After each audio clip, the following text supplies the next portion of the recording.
I suspect po olfactory hallucination or phantosmia.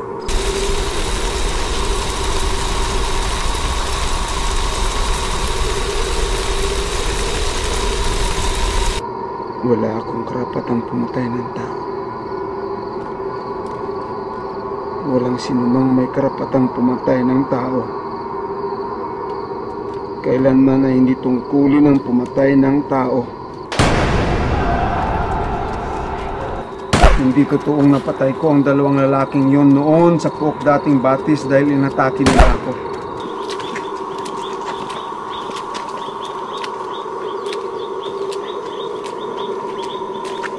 Pakita ka! Harimusan!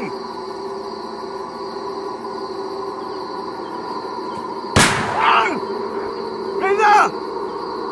Reyna! Hindi ka kakain, ha? Hindi ka titigil, ha? Utang ina mo, men! Tumigil ka!